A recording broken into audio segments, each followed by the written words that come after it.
Everyone set? I'd like to call this meeting to order. Would someone move item 1.02, please? Move it. Are there any additions or corrections?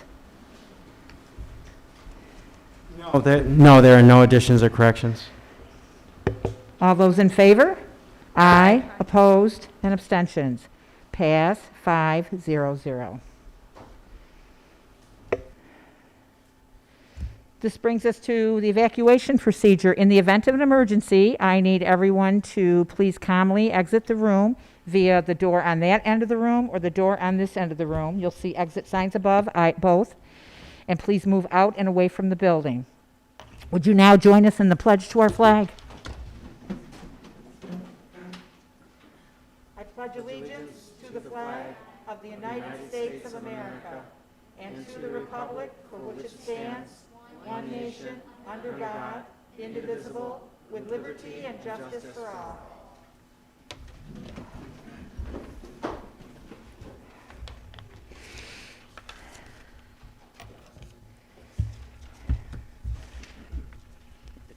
For my colleagues, I attended a webinar, and this was recommended through New York State School Boards Association as part of my learning in that webinar. I am going to read a statement that I'm going to read from here forward before every meeting, before we start public forum. Ladies and gentlemen, we are about to convene into the public comment period of our meeting. Although state law does not require us to hold a public comment period, we have chosen to do so because we believe it is crucial for us to hear from our community members about their concerns and issues. Having said that, please note the board is here to listen. The public comment period is not designed to be a discussion. Accordingly, please do not expect the board to respond to your concerns and questions tonight. This is because we take your concerns and questions seriously and want to have sufficient time to process and research issues if need be. We will, however, respond to your questions and concerns at a future meeting or have the proper staff member get back to you at the appropriate time. I also want to point out that under state and federal privacy laws, we are unable to entertain any comments or questions about school personnel or students. Please know, however, that we take personnel concerns and student concerns very seriously. On these matters, we would ask you to go through the appropriate administrative channels. Finally, we recognize that right now, our nation and our community are polarized on a number of issues. That said, we want our school board meetings to serve as an example to our students that members of our school board and members of our community can deal with controversial issues in a civil manner and demonstrate mutual respect for one another. In that spirit, we will insist that all speakers and members of the audience maintain civility and respect for divergent views and that others possess. We ask that speakers please address their comments to the board directly rather than the audience. Speakers may address specifically this chair, and in the unlikely event that the meeting becomes unruly, the board will recess the meeting and return once order has been restored. And finally, I want to remind everyone that you may submit written comments to the board in lieu of speaking during the public comment period if you so choose. We do have an email on our school website, and you can email in concerns or questions. The board will now entertain public comments for not more than 30 minutes. Each speaker is allotted 3 minutes. The individual time limits will be enforced so that we can get in as many of those that wish to speak that are signed up this evening and our sign-up sheet. So, we're going to begin with Renee Osfort.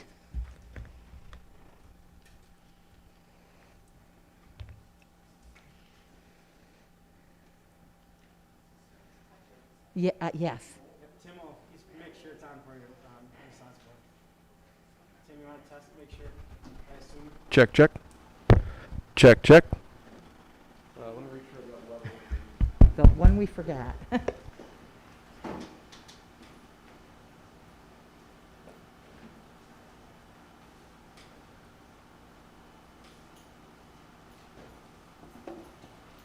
you.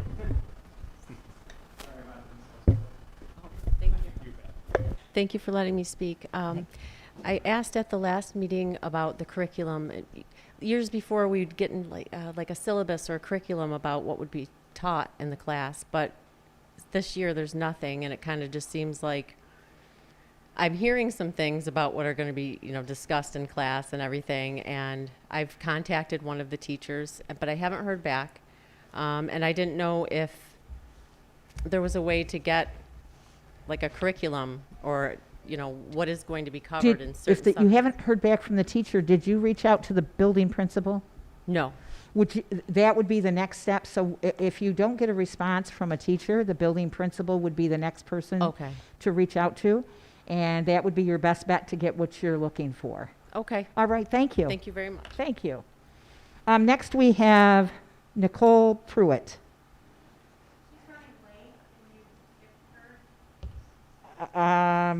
I'm going to do Travis Doty.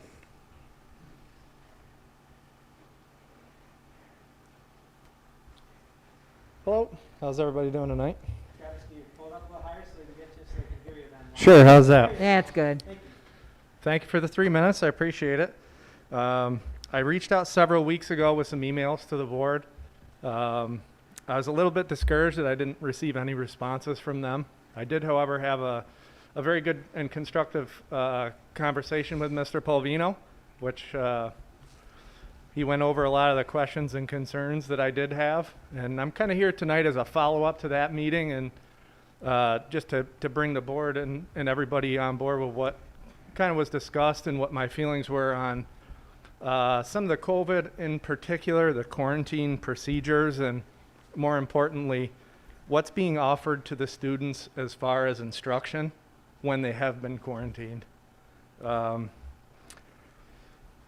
I don't really feel that just putting some assignments in a Google Doc and saying, here, complete these assignments is really considered an education. I think that Mr. Polvino said that there could possibly be some things in the works and maybe some things that needed to be ironed out, and kind of looking to get an update on that and see maybe what is changing and what we're doing moving forward to kind of correct that item. And then I also obviously still have some concerns with how we're selecting kids in the quarantine process, from right down to how the county's handling it, how they're working with the school district and what is not happening and what's working, what's not.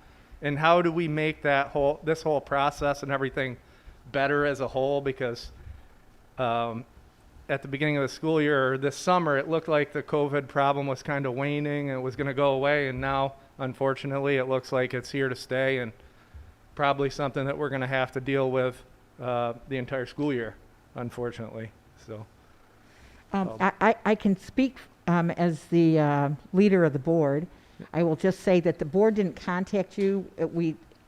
First of all, your concerns are administrative in nature, and so it's up to Mr. Polvino. And some of your concerns are health department in nature. And again, Mr. Polvino and his the persons he has charged to work with the health department would have to answer those. We would not be involved in that. So at this point, I'm just going to ask Mr. Polvino, I don't know if you want to say anything this evening or if you want to take time at another time. So, yeah, and I appreciate Mr. Doty. We had a great conversation. We continue to look and explore at ways. I mean, technically, we don't have to provide anything. That's just wrong. And so we do have things in the place. We do have the things we talked about. We have tutors available throughout the course of the day. And we have posted for tutoring after school and content specialists. So, for example, if I were a chemistry student, that type of thing. So we're working on those things. As far as the quarantining, we're working very closely. We've been watching where our quarantines are, and we're looking at ways that we can adjust in those areas. So, for example, around lunch, things like that. That seems to be the biggest area where the masks are off. Those seems to be where the quarantines seem to be the most associated. So we're targeting those areas, and I've been working with my principals to look at ways to explore, to expand that. But it's a work in progress, and you're right, we have to stay after this. I don't think anybody anticipated the volume of the quarantines, although when I hear of other places, we're doing kind of in the middle on average. I don't want to be average, I want to be at the bottom. It's one where I want to be the most, right? But what I'll do is I'll follow up with you, and we have been updating our website. We put a lot of information around quarantining up there. We've sent information to staff, a little more comprehensive around the quarantining and instruction. But we will continue to provide updates. And so I'll reach out and I will provide further. But I do appreciate our conversation resulted in some of those things that you saw on the website, and we fleshed it out even more, so hopefully it was helpful. Thank you. All right, thank you. Rebecca Hayden.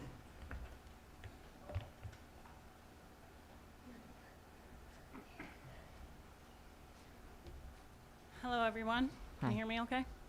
Rebecca, Can you hear me now? Hello? Rebecca, Yes. can I ask you to put your mask on, sure. please? Thank you. So I'm here to talk about the mask policy. I keep hearing from the school faculty and this board that it's universal masking is a mandate. Like to share that I've read through all of the guidances from all the 3 agencies in our most recent newsletter, the CDC, the State Department of Health, and the Department of Education. I read nothing that said obligation, mandate, or required in all circumstances. What I read was guidelines, guidances, strategies, and recommendations. All of these agencies leave it up to the schools and the districts to decide how to implement COVID measures. And notably, the CDC states that decisions should be based on the school population, families and students, as well as their communities. And the primary factors to consider include community transmission and outbreaks and trends in the schools. So I would like to know how we are meeting this requirement. How are you assessing the students' needs and the parents' consent on this issue? And what data are we using in the community and known cases within the schools to make these broad decisions that impact every student? I wonder if you've taken a poll from the parents to understand if they support this policy or not, because I can tell you the parents who don't support this policy will not continue with in-school learning much longer. And I think that that would be useful information for you to have as you're making these decisions. And I would challenge you not to make the easy choice and claim that this is a mandate that you have no control over when clearly you do. And I challenge you to consider the community's needs and the risks. And I would like to know when and how those decisions are being reassessed. Through the CDC's own study, they've admittedly said that masks have shown no significant results that masks are effective in preventing the spread of COVID.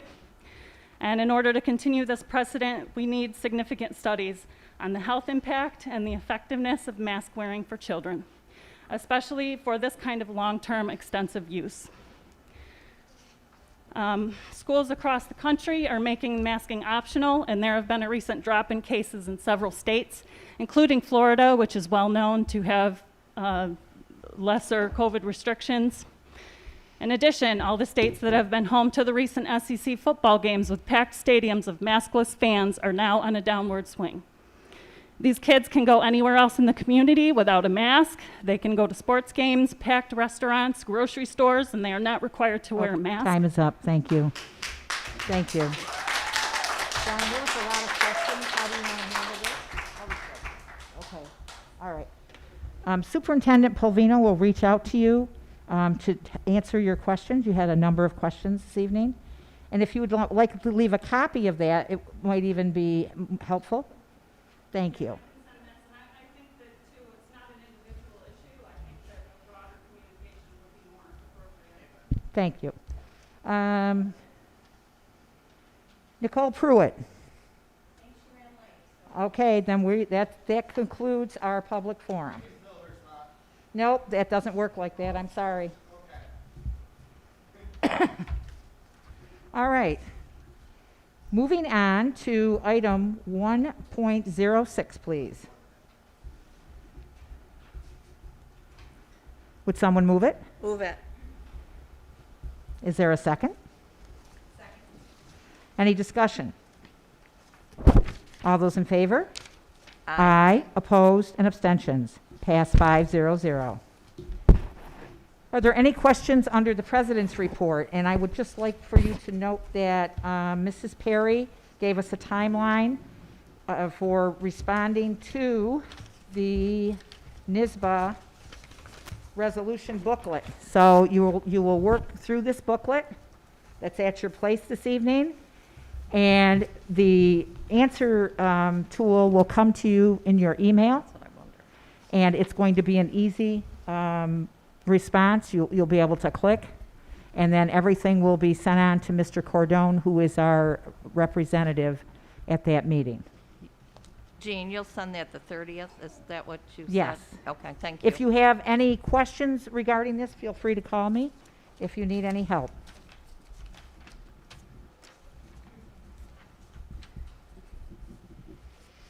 All right, so there's no questions regarding any of the upcoming committee meetings? All right, Mr. Polvino, I'm turning the meeting over to you. Thank you, Ms. Griffin. So the first thing I'd like to do is to announce we have our new junior in waiting. Thank you to Ms. Abelgore. For a couple years ago, we started having a board member that's a student on our team. I believe, Reagan, I think, are you the third? I think you're the third. And we just found out on Friday, Molly Lamana, please stand, just wave everybody. Molly is our junior. What we do is we have a senior who sits on the board, and then the junior attends the meetings, also has input, is collecting information, but really taking it in and learning they're going to be the senior next year. So Molly, I'm very proud of you. And also, I believe there were 4 students, Mrs. Parkhurst, that ran for that position, if I'm correctly. So thank you to all of those students who also did that. So welcome to Molly. I look forward to your input and insights on behalf of all of our students, K through 12, or pre-K through 12. Congratulations, Molly.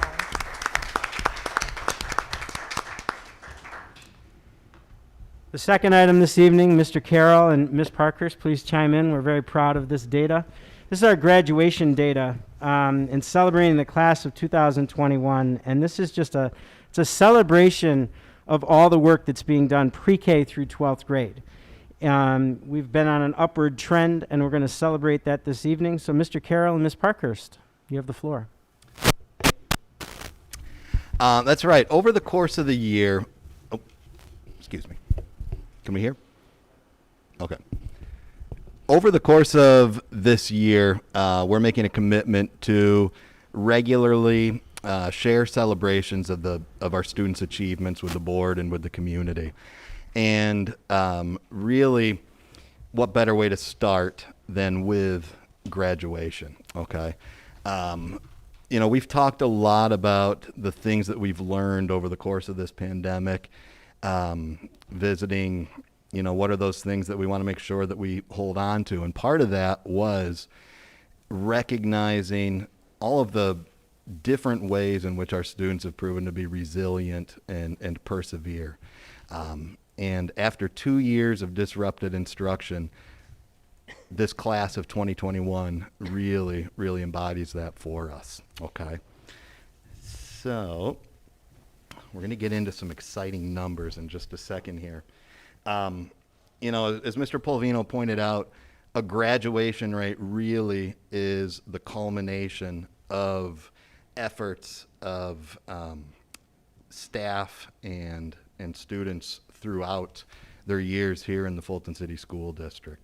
And it's important to note that embracing of our mission and vision for all students is what leads to the good news that we have to share. So if we had fireworks now, we would start commencing, because here it is, a little bit of a then and now.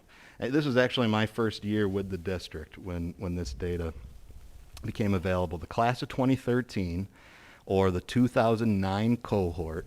So just a little bit of background, graduation rates and really high school achievement data overall is discussed in terms of the cohort. The cohort is defined by the group of students who enter 9th grade together. So when we look at student outcomes for high school students, we're looking at that 4 years of high school for them. So a couple quick things to point out here. When we talk about graduation rate, we're really talking about rates, plural, for different groups of students, okay? Let's start with all students. On the left, we see that back in 2013, we had an overall graduation rate of 65%. The class of 2021, we're very happy to announce, achieved a graduation rate of 86%. That's an incredible improvement of 21% over the course of this time period. And so I come back now to that point about graduation rates, okay? We're concerned about how specific groups of students are doing as well. And we've got a lot of good news to share in that regard. Our students with disabilities at that time had a graduation rate of 37%. We're so happy to be able to share a 40% improvement in graduation rate over that time. I get some chills actually when I am able to announce that. Our economically disadvantaged students. In 2013, class of 2013, only about half of our economically disadvantaged students walked across that aisle. This year, 78%, an increase of 27%. And finally, our non-economically disadvantaged students. We see that now this is a group who is graduating in the high 90s, high 90% each year, okay? So we have a lot to celebrate in terms of the progress that's been made over this past decade. The next slides really show that trajectory year by year for you, okay? And you can see that it really has been an incremental step towards where we are now. And what I love about that from a data perspective is that all signs point to a trend continuing. I know Mrs. Parkhurst is committed to a 90% graduation rate, which I'm very, very confident we're going to see soon.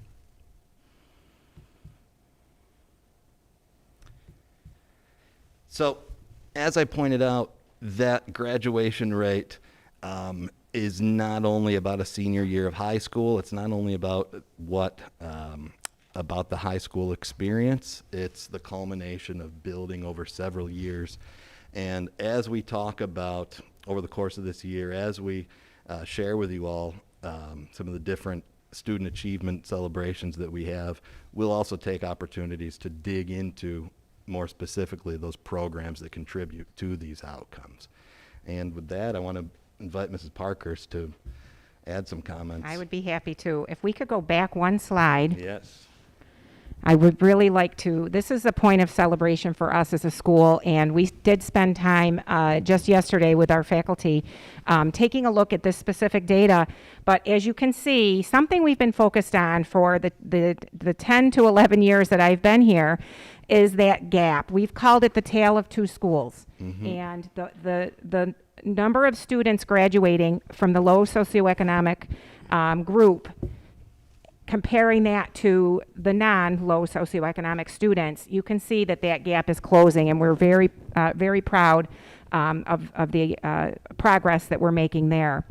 And then to the final slide, a lot of the work here at our high school has gone into play in order to see the progress that we've seen over the past several years. You can see here one example, the dual enrollment courses and career pathways that we do offer our students. In addition to that, all of the opportunities that we are very proud of here in our high school, the college level courses, the college credits that our students earn. We're going to come back at at an upcoming meeting soon to talk to you about some of the changes that we're making just within our technology department, moving into the more of the manufacturing and user that are usable for our high school students, but really gearing our curricula and programs toward student success. The next point is the comprehensive student support structures. Guided Study Hall is one structure that we've put into place where every student has an advocate here in our school. In addition to that, we have really, the role of our counseling team has changed here in our high school in the past several years. We may know it when we went to high school as the guidance office. It is no longer the guidance office, it's the counseling office. And we spend a lot of time looking at each of the cohorts, all 4 cohorts. We spend time with our department chairs, admins, and counselors, looking at every student, looking at the credits that they need, at the exams that they need in order to meet graduation requirements. We just sat down yesterday and took a look at our seniors. As of today, We have 95% of our current seniors still with us since they entered our high school as freshmen. And as Mr. Carroll said, we are, not just me, but we are committed to at least a 90% graduation rate. So we have a lot of structures in place to monitor our students. SEL Success Coach, that's an example of the added support that we've added this year to ensure that we graduate all of our students. That really we're going to aim for the top. We'd love 100% of our students to graduate. Our students are engaged in extracurricular activities and clubs here. Actually, this week we are showcasing that within our guided classes, talking to the kids about the opportunities that we have for them to get involved, talking to our high school students about the impact of being involved in high school has on future success. We continue to provide opportunities for student voice with our student senate, our class officers, and through our clubs, student voice opportunities. We actually met with Miss Tiffany this morning with our district school culture team and talked about how to build a K through 12 team that will provide student voice at all levels. Professional collaboration, and I had mentioned that we celebrated with the faculty yesterday. Every Monday, groups of teachers come together, and we're learning the New York State SEL benchmarks as we teach that to our students during that guided time. We are learning from one another, and in addition to that, collaboration is a priority here in our school. Professional learning communities is not anything new here in Fulton. And our teams do a wonderful job collaborating each and every day around those essential questions of what we want our students to learn, how we know that they've learned it, and how do we intervene when they don't and when they do. Are very proud of the work that our teams do here, and that is another factor that comes into play of the student success here in our high school. And finally, another program, our alternative education program. It's an alternative way for our students to learn that don't learn in the traditional way. We have shown great success with graduation rate in our alternative students. So we are celebrating the successes here at our high school, and we will continue to work toward continued improvements. So, questions? Comments? And that was a great preview. Thank you, Mrs. Parkhurst. And we'll come back to each of these programs to really educate the board and the public. My question is, have you shared with the staff this great information? Absolutely. Just yesterday, we went through all of this information. Yes. Yep. Thank you. Mm-hmm. Yeah, I just want to extend my appreciation. I know when I first got here, this was something we were really focused on, and I know that Ms. Parkhurst, when you first came here, this was one of the charges you were provided. The staff here has done a tremendous job, and then also the work that we're doing at the primary level, I think, is going to get to the point where that 86 will be a by far low target when they get them up here to you in a number of years. So, great work. I thank you to your staff. Our students have done an outstanding job. That's a big move, and very proud. And you should be proud of. It's about 8 to 10 years worth of hard work, and we're going to have the capacity and the sustainability to keep it going. That's really the key. Yeah. So. Thank you. Thank you. Okay, just as an opening update, I've had the opportunity to be out in all the schools. Our students and our staff are just doing an outstanding job. Really just, when you walk through the buildings, it's looking good. Also, we've started to collect our data, our baseline data. This is the time of the year we do that to get a real good idea of where our kids are at with their reading and their math. We're also then putting all the AIS group, the academic intervention service groups, are now in place and operating. We were talking about that last week. So they're up. Our multi-tiered systems of supports teams are starting to meet to really identify those students who maybe have some social emotional needs for supports, academic supports. So those teams are up and running. So those are in place. I'm hearing good things about our restorative practices and our restorative circles. Those are starting to get up and going. So all the pieces that we've built in are starting to come to fruition.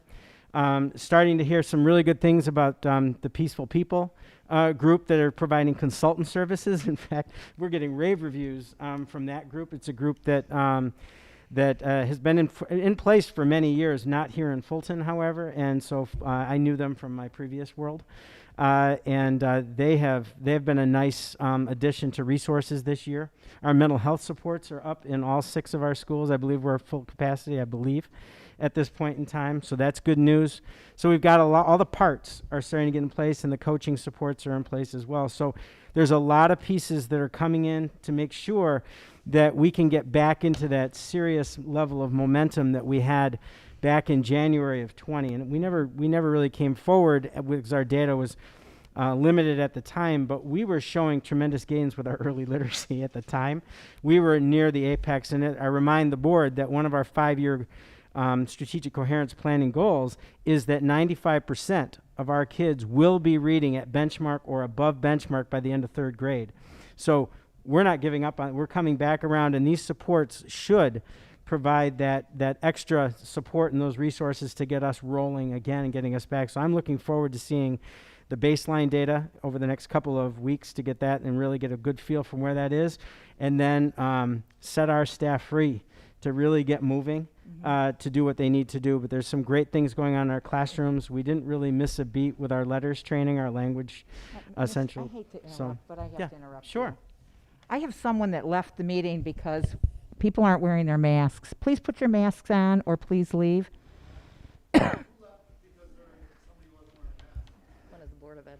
One of my board members. So I would like you to please either put a mask on or please leave.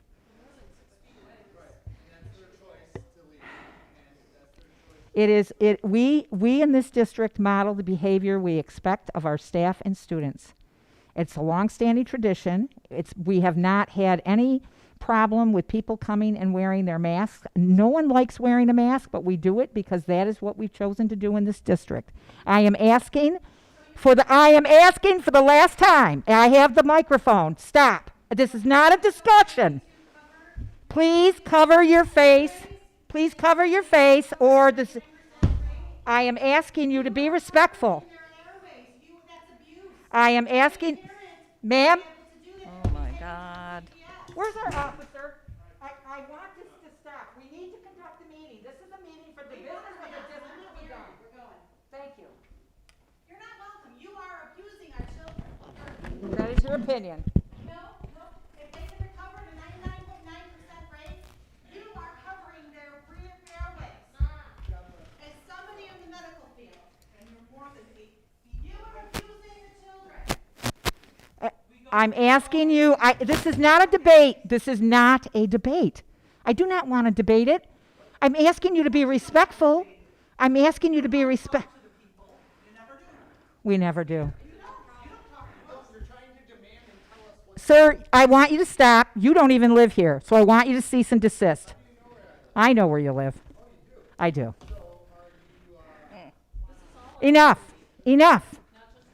Enough. I'm asking you one last time. This is the last time. I'm asking you to put your mask on, please. Please mask up so that we can conduct the meeting and people that are supposed to be here to do this meeting can feel comfortable, and we can conduct the rest of this meeting. We have students in the room, and we need to have masks on, please. You're not making allowances for people with physical disabilities, I'm going to ask my colleagues if you would like to take a break and decide what we want to do from here. I At would. this- We have to follow the rules we've set forth, and we've asked everybody to do so, so I think we should wait. And those that don't want to should leave. That's how I feel. There- We are. If you have a doctor's note, we certainly are. And I'm not going to sit and argue with you also.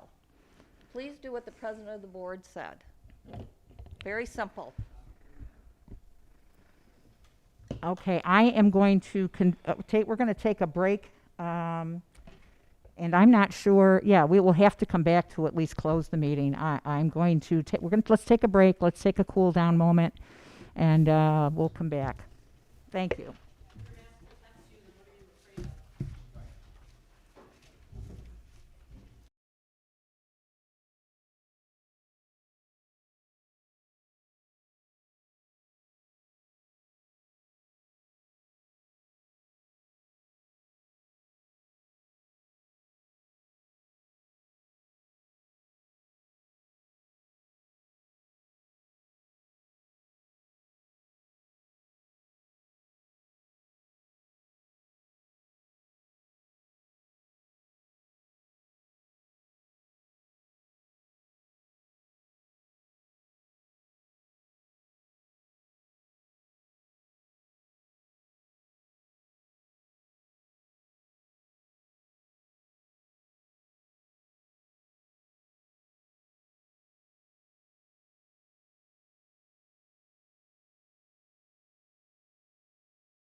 I'd like to make a motion to, Atlanta, okay, I'm on, all right. I'd like to reconvene this meeting. Mrs. Lyons? I'd like to make a motion to end the meeting after 7.13. End the meeting, or do you want to do executive session? Do executive session. All right, is there a second to that motion?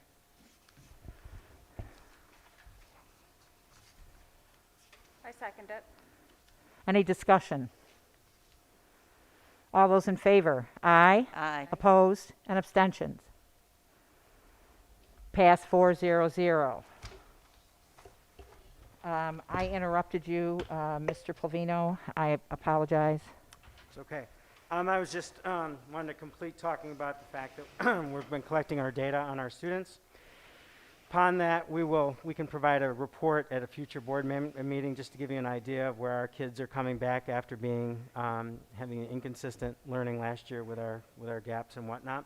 So we'll come back at a future meeting with that. But I just want to extend my appreciation to our staff and our students and our families. We've gotten off to a relatively good start. I've had the opportunity to hear from other districts, and I think we're very solid. Obviously, there's areas to improve, and we'll keep our community and you informed. Thank you. The final part on the agenda for this evening is the Maisto case. The good news is what this was basically the campaign for fiscal equity. For the small city school districts, the Maisto case, we provided you a packet of information. This was a case that started back in I believe around 2008. Just recently, they won their second and third appeals, and now it's moving forward. This could impact funding for small cities, and there's always been issues with that, and so they're moving forward with that case. And even though we're not one of the 8 districts that were originally part of this, bottom line is this is about sound basic education programming in small city school districts and the impact on the lack of adequate funding over the decades. So this is an opportunity. So if you have questions, this evening I gave you a timeline that was provided by our former superintendent, is now the executive director of the Small Cities Association, and that was distributed this evening. So it's attached, it's stapled to an email that looks like this. And you can, with that, so if you have any questions, please let me know. I had an opportunity to meet with Small Cities yesterday. I sit on the board of directors. This is great news. It could impact all 57 small cities in a very, very special way, allowing us to have not only the funding we need now, but well into the future. With that, that's the conclusion of the superintendent's report. Thank you. Would someone move item 4.01, please? Move it. You're out of order? You're out of order. So please. So did you move it? I did. Is there a second? Second. Is there any discussion on this item? All those in favor? Aye. Opposed and abstentions? Pass 400. Item 5.01. Move it. Is there a second? Second. Discussion? All those in favor? Aye. Opposed? Abstentions? Pass 400. Any questions on the first readings of these policies under 6.01? No questions. You're good?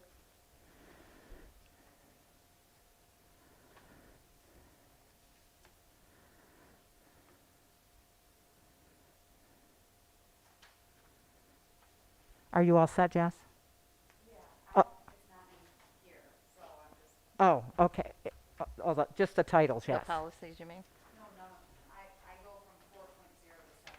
Oh, you don't have 6? Oh, Okay. it's right here. Okay.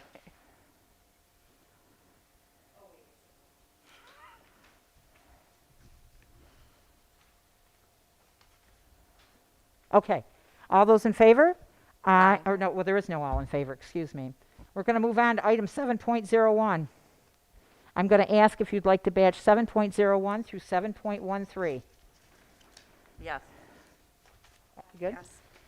Would someone move 7.01 to 7.13? Second. Discussion on any of those items? No.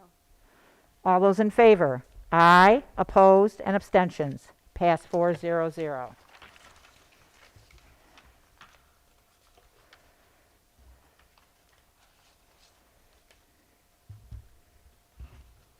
And we're going to take a 5-minute break, and then we're going to move into executive session as the agenda was amended. I thank you. Thank you to those that are watching this evening. Thank you to those that joined us.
Second.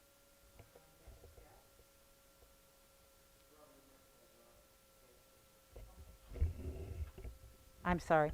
I had asked for someone to move to adjourn the meeting, and Mrs. Papalardo moved, and Mrs. Lyons seconded. Any discussion? All those in favor? Aye. Opposed and abstentions? Pass 4-0-0.